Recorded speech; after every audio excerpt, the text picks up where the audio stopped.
Bem-vindos, começa agora um novo episódio do E2. Estamos cada vez mais perto dos 50 anos do 25 de Abril, uma data tão marcante para a democracia portuguesa.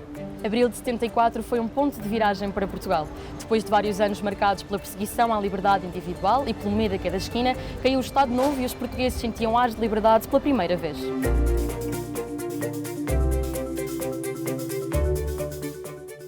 50 anos depois, são 50 os lugares ocupados por um partido extremista no Parlamento. Nunca foi tão importante celebrar e relembrar os ideais e conquistas da Revolução dos Cravos. Para isso, viemos ao Quartel do Carmo, um dos locais que simboliza o triunfo da Revolução. No Panorâmica, conversamos com a Maria Inácia Rezola, comissária das comemorações do cinquentenário do 25 de Abril. A nossa convidada é a comissária executiva das comemorações do cinquentenário do 25 de Abril. Doutorada em História e especializada em História Institucional e Política Contemporânea, é professora coordenadora na Escola Superior de Comunicação Social. Já integrou e dirigiu várias equipas de trabalho, em colaboração com várias instituições, o que faz de si uma pessoa com uma vasta experiência na área da investigação. Neste Panorâmica, conversamos com Maria Inácia Rezola sobre a importância das comemorações dos 50 anos do 25 de Abril, tendo em conta o atual contexto sociopolítico português. Muito obrigada, professora, antes de mais, por ter aceitado esta entrevista. Começo por lhe perguntar qual é a importância de manter viva a memória das conquistas do 25 de Abril e da própria Revolução para as gerações futuras. Antes de mais, muito obrigado pelo convite e dou-vos também os parabéns, porque também é este que vai assinalar estes 50 anos do 25 de Abril. E para responder à sua pergunta, eu situaria estas celebrações no seu contexto. Nós somos uns privilegiados, vocês e eu, porque estamos a viver um momento fundamental, um momento histórico na história nacional. Vivemos e celebramos 50 anos do fim da ditadura, 50 anos do 25 de Abril e da Revolução de 74-75 e 50 anos de democracia. É um privilégio ter acompanhado parte deste percurso e poder celebrar este momento tão emblemático. Como sabemos, a 25 de Abril de 74, Portugal era a mais antiga ditadura e mais longa ditadura da Europa Ocidental. 48 anos ininterruptos em que os portugueses não sabiam o que era a liberdade. Não sabiam o que era escrever, pintar ou atuar, no caso dos artistas, sem serem sujeitos à censura. Que não tinham liberdade para se reunir, que não tinham liberdade para se manifestar e se organizar sindicalmente. Com o 25 de Abril, o país que vivia em ditadura, com a ausência de liberdades, na cauda da Europa, com uma taxa de analfabetismo elevadíssima, pôde começar o seu caminho que faz de nós hoje um país moderno, um país que integra a comunidade europeia e que é considerado na comunidade internacional. O país, de facto, modernizou-se e o país pode atualmente considerar-se uma democracia consolidada. No artigo publicado pelo Jornal Expresso foram revelados os resultados de um inquérito do Centro de Administração e Políticas Públicas do Instituto Superior de Ciências Sociais e Políticas da Universidade de Lisboa, de modo a analisar a percepção que a população portuguesa, nas suas várias faixas etárias, tem sobre a conjuntura política, social e económica do pós-25 de Abril em Portugal. Os resultados mostraram que são precisamente os jovens que mais valorizam as conquistas de Abril. Tende a concordar com esta informação? Tendo a concordar e esses resultados que soubemos há poucos dias, deixaram-me particularmente entusiasmada. Eu tenho por experiência própria, enquanto professora, essa percepção de que os mais jovens se entusiasmam com a história do 25 de Abril. É uma história empolgante, uma história que nos orgulha a todos e, portanto, esses resultados são particularmente significativos. Para os portugueses, o 25 de Abril é o marco mais importante da história de Portugal e que os portugueses sentem um grande orgulho na forma como fizemos a passagem da ditadura para a democracia. E acrescentar, como disse muito bem, que são sobretudo os mais jovens quem valoriza a importância do 25 de Abril e o progresso e as conquistas, como disse muito bem, que foram alcançadas desde então até agora. E, portanto, isto motiva-nos e leva-nos a empenhar ainda mais em fazer chegar a mensagem de Abril e a história de Abril às gerações mais jovens. As últimas eleições legislativas que levaram os portugueses às urnas no dia 10 de março trouxeram algumas novidades para a conjuntura política atual. A percentagem da abstenção diminuiu, não se consagrou nenhuma maioria absoluta, mas verificou-se um crescimento de um dos partidos da extrema-direita, o que faz com que a nova geometria política passará sempre a implicar alguma negociação. À medida que nos aproximamos dos 50 anos, do 25 de Abril, como é que vê a importância das celebrações, tendo em conta este novo cenário político? Neste cenário político, nós temos sobretudo de ter em conta que 82% dos portugueses votaram em partidos democráticos a favor de uma democracia que foi fundada com o 25 de Abril. E, portanto, as celebrações do 25 de Abril podem e devem motivar-nos a promover cada vez mais essa ordem e a prática democrática. Mesmo eu sendo historiadora, eu reconheço e afirmo e assumo como realidade que a história é muito importante, pode ser mais ou menos interessante para as pessoas, mas a história, para o grosso das pessoas, interessa e deve interessar pelo que ela implica no nosso presente e por aquilo que ela nos pode ajudar a construir e a pensar o nosso futuro. É muito interessante nós conhecermos o caminho percorrido nestes 50 anos, retirar aquilo que podemos designar, apesar de não ser muito correto, como as lições da história, mas ver sobretudo o que é que podemos melhorar e o que é que devemos acentuar de bom que foi feito e que deve ser exponenciado. Portanto, estas celebrações são sobretudo e também um momento não só de celebrar a história, como de celebrar o presente e preparar o futuro. O dia 25 de Abril marca uma celebração dupla. Os 50 anos da Revolução dos Cravos, mas também 50 anos desde que vivemos num regime democrático. Na política, há partidos a procurar convergências através de algumas reuniões e nessas reuniões há também projetos para se fazerem as maiores celebrações do 25 de Abril na rua. Quanto aos festejos oficiais, é a Comissão Comemorativa do 25 de Abril que está responsável por essa organização. Como é que a Comissão tenciona abordar e refletir as conquistas, todos os desafios que se colocam em Portugal neste momento, a nível político ou desde a Revolução dos Cravos? O 25 de Abril continua a dizer muito aos portugueses, e de norte a sul, a título individual ou coletivo, das estruturas mais institucionalizadas às mais informais, todos estão a celebrar o 25 de Abril. Nós podemos e temos ajudado e exponenciado algumas dessas iniciativas. Entre outras coisas, temos aberto à inscrição de quem quiser um portal onde podem submeter as suas iniciativas e dar-nos um mapa de tudo o que está a acontecer, mas a verdade é que o que fazemos é uma gota d'água nesse oceano de celebrações que percorrem o país.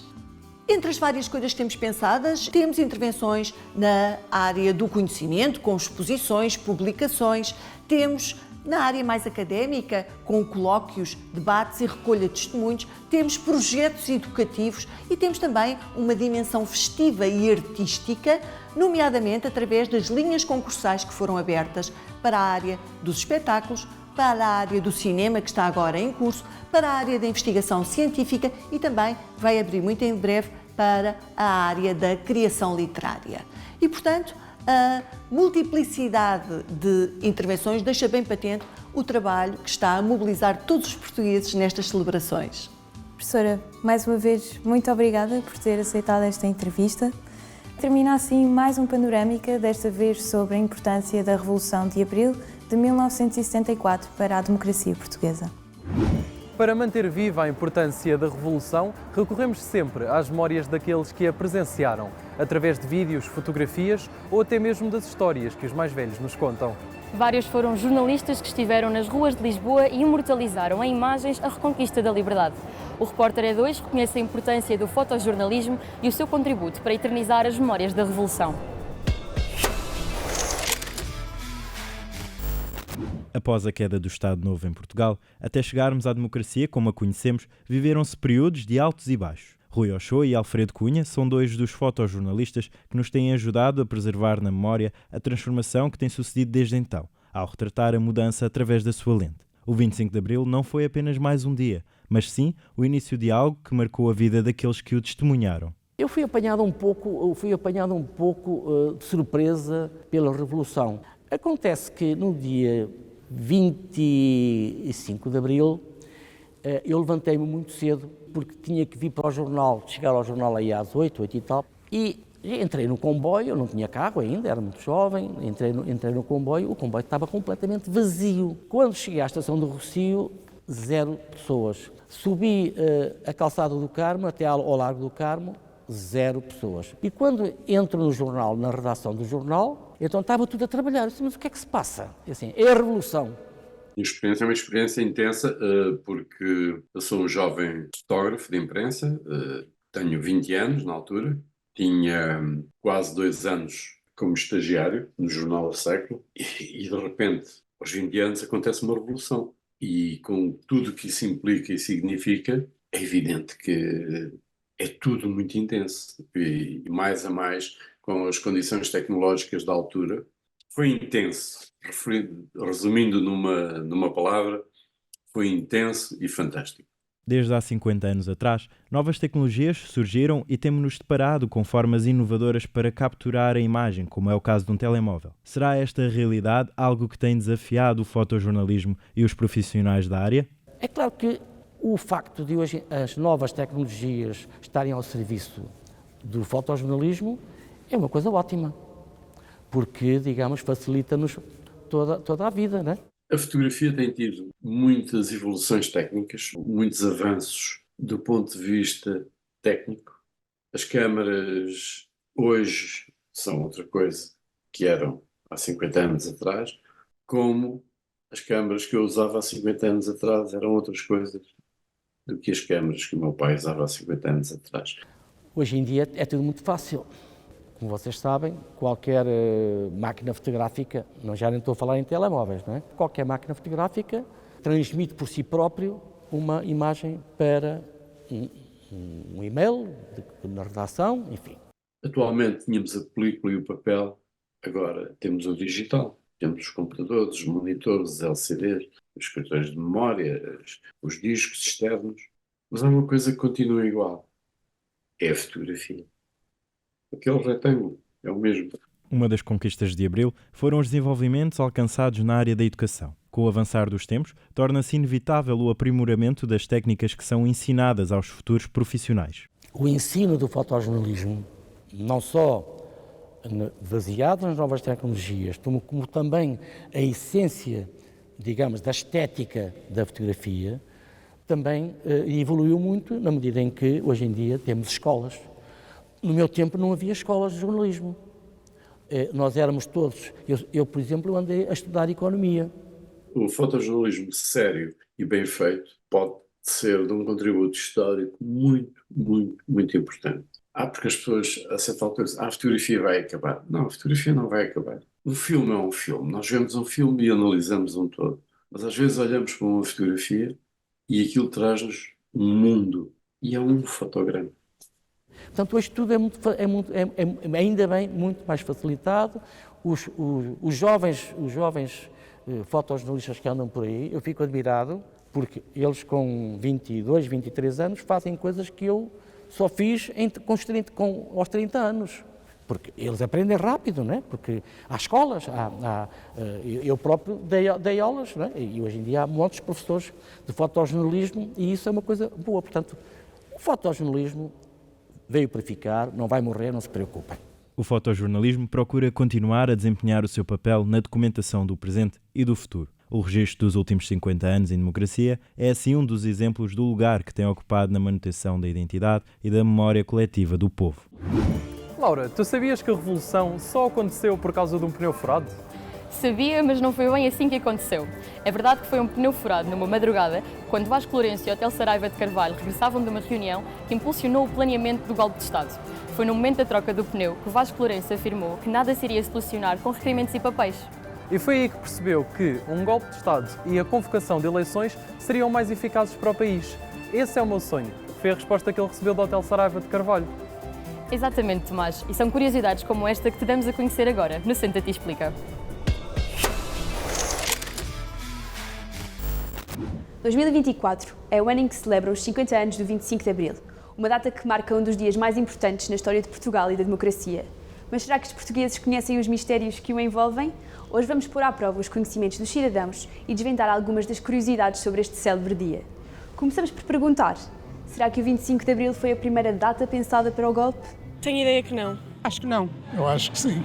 Sim. Eu acho que não. Eu acho que já tinham pensado mais vezes, mas não tinha sido possível. O golpe de Estado há muito que era desejado e planeado. Vários militares tentaram realizar um antes de 25 de abril de 1974, mas devido a uma rebelião instalada na cidade de Lamego, foi um insucesso. Com a queda da missão e com o aumento do descontentamento contra Salazar, a missão falhada permitiu que os capitães responsáveis pela operação fizessem uma análise detalhada de forma a prepararem outro golpe e desta vez bem sucedido. Com tanto descontentamento e revolta, será que este dia foi isento de mortes ou feridos? Sim, sim. Acredito que sim. Houve pelo menos um morto, feridos também deve ter havido. Apesar de ter sido considerada uma revolução pacífica, o 25 de abril teve de alguns incidentes no final do dia. Os populares juntaram-se e reclamaram o fim da polícia política à porta da sua sede. Com a grande exaltação, os dirigentes da PIDE acabaram por disparar contra o povo, causando feridos e, apesar de poucas, algumas vítimas mortais. Enquanto isso, no cano das espingardas dos soldados da Revolução, encontravam-se cravos. Qual é o verdadeiro motivo do cravo ser símbolo da Revolução? Pelo que eu sempre ouvi dizer, foi quando uma florista deu os cravos e os soldados meteram nas espingardas. Porque estava uma senhora a passar com as flores e o tropa agarrou na flor. Eu acho que sim, acho que foi. Os cravos eram abundantes por serem da época e das flores mais baratas da altura. A história mais conhecida é a de Celeste Caeiro, a empregada de um restaurante próximo do Marquês de Pombal, em Lisboa, que levava para casa um molho de cravos vermelhos. Os militares pediam aos populares comida ou cigarros. A Celeste oferecia cravos por não ter mais nada. Os soldados acabaram por colocá-los no cano da espingarda. Outra teoria afirma que terão sido as floristas no Rossio a iniciar a moda. Sendo uma flor abundante, começaram a distribuir como forma de celebração. Além dos cravos, duas músicas são conhecidas por marcarem este dia. Sabes quais são? Não tenho ideia de nenhuma. Grande Vila Morena, acho eu. Isto tinha sido a Grande Vila Morena, não é? Ou depois do adeus ao Grande Vila Morena. Nessa noite, a rádio divulgou duas senhas. A primeira foi E Depois do Adeus, de Paulo de Carvalho, transmitida pelos emissores associados de Lisboa. A razão da escolha foi por ser uma música que, pela sua popularidade, não levantava suspeitas ao passar frequentemente na rádio. A segunda seria a música de José Afonso, Grande Vila Morena, transmitida pela rádio Renascença. O primeiro sinal destinava-se a preparar as tropas para a saída e o segundo, o início das operações. Hoje em dia, a canção de José Afonso continua a ser marca de revolução. Uma das conquistas da Revolução de Abril é-nos particularmente especial. Apesar de em 1837 ter sido criada a Escola Politécnica de Lisboa, o conceito de ensino politécnico começou a ser usado em 1977, impulsionado pelas mudanças da Revolução. Neste Repórter E2 procuramos dar a conhecer como surgiram os inúmeros institutos politécnicos que existem pelo país e entender o processo que têm vivido ao longo dos últimos 50 anos. A Revolução teve também repercussões no ensino, tornando-o mais acessível e democrático, especialmente quando se fala do ensino superior. Para este processo de massificação contribuiu também a criação do ensino superior politécnico, como o conhecemos hoje em dia. Falar do antes é falar dessa imensa quantidade de gente que vivia uma vida não só de enorme pobreza, mas também com acesso muito restrito a conhecimento. Foi esta conjuntura que Abril veio revolucionar. Antes eram 80 mil os alunos que frequentavam a universidade. Hoje ultrapassam o 500 mil. Foi, de facto, uma das grandes conquistas do 25 de Abril, para além do Serviço Nacional de Saúde, foi a educação tornar-se universal e haver maior mobilidade, permitir alguma maior mobilidade social por via da educação. A Federação Nacional de Associações de Estudantes do Ensino Superior Politécnico foi criada há 35 anos, 5 anos depois do surgimento do ensino politécnico em Portugal. A FNAESP tem vindo desde logo a acompanhar a sua evolução e o seu desenvolvimento. De alguma forma, o ensino superior tornou-se, sem dúvida, eu acredito piamente nisto e digo várias vezes isto, um elevador social e dá uma vida muito melhor à pessoa que venha à procura de uma formação na área que sinta que é a sua área de especificidade, mas acho que acima de tudo, do 25 de Abril para cá, houve uma evolução enorme nas qualificações, na inovação, no crescimento das pessoas e principalmente hoje em dia se calhar somos mais aguerridos e mais conhecedores também por culpa do ensino superior. No entanto, o grande motor para o desenvolvimento do ensino superior português foi o processo Bolonha. A mudança implementada na Europa a partir de 1999 veio criar um novo sistema de graus académicos e incentivar a mobilidade e cooperação no ensino superior europeu. Bolonha é, sobretudo, integrar Portugal e os portugueses no pensamento europeu e, sobretudo, num esquema de formação que facilite a mobilidade e a cultura europeia.